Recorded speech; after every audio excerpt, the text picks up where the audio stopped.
বলে ছোট্ট একটা মশা কামড় মারলে একটা মশার থেকে বাঁচার জন্য সারা রাত সুন্দরভাবে ঘুমানোর জন্য একটা মর্নিং এর ব্যবহার করেন না বাবা? হ্যাঁ, সামান্য মশা থেকে বাঁচার জন্য মশারি ব্যবহার করেন। তাতেও যদি না হয় একটু ধূপ একটু মর্টিন ব্যবহার করেন। কি জন্য? স্বস্তির ঘুম, আরামের ঘুম একটু রাতে ঘুমাবেন বলে। কার থেকে বাঁচার জন্য? ছোট্ট একটা মশা। কার থেকে বাবা? মশা।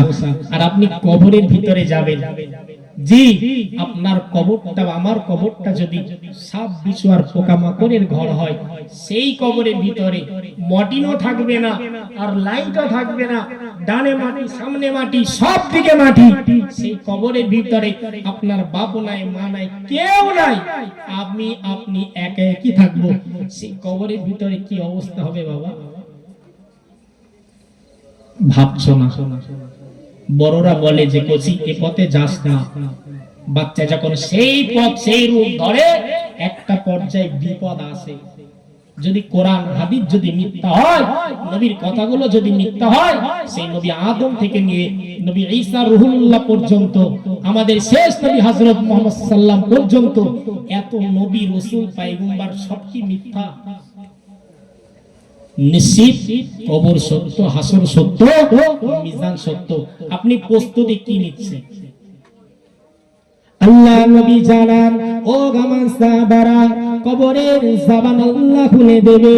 ওই কবর বলবে, ও আল্লাহ পাকের বান্দা শোনো, আনা বাইতুল গুরবাতি, আমি কবর হলাম অপরিচিতির ঘর। আমি আপনাকে চিনি, আপনারা আমাকে চেনেন। দুনিয়াতে একটা পরিচিতির ব্যাপার আছে ভাই। কবর কি কারো চেনে? অলির ছেলে, মেম্বার আর প্রধানের ছেলে, কবর কারো চেনবে বাবা? কবর চেনবে কাকে? যদি বলেন নামাজি ছেলে। কবর চিনবে কাকে? যদি বলা হয় ভালো কাজ করনেওয়ালা ব্যক্তির ছেলে, এও ভালো কাজ করেছিল। তো কবর বললে আনা বাইতুল গুরবাতি, তুমি ওলির ছেলে হও আর পীর সাহেব হও আর দরবেশ হও, যাই হও, আমার কারো পরিচয় দরকার নেই। মান আমিলা সালিহাত, যদি ভালো কাজ তোমার থাকে ভালো প্রতিদান তোমাকে দেওয়া হবে, আর যদি খারাপ কাজ থাকে তাহলে কবর হবে একাকিত্বের ঘর তোমার জন্য, কবর হবে পোকামাকড়ের ঘর, কবর হবে মাটির ঘর, কবর হবে অন্ধকার ঘর। কথা ক্লিয়ার? তাই কথা কি বুঝছেন কিছু? এবারে নিজেরা বিবেচনা করেন যে আমি আপনি কোন পথে হাঁটছি। তবে যেহেতু আমি এসেছি, আরো একটা সহজ পন্থা আমি আপনাদেরকে ছোট্ট একটা কথার মাধ্যমে বোঝাই। ভাইরা আমার বুঝুন।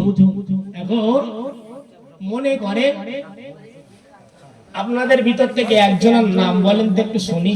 বলছি তোমার নাম রাকিবুল মোল্লা।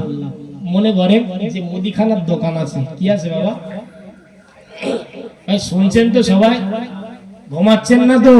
একটু তাকবীর দেন। নারে তাকবীর, নারে তাকবীর। মনে করো রাকিবুল ভাইয়ের একটা মুদিখানার দোকান আছে।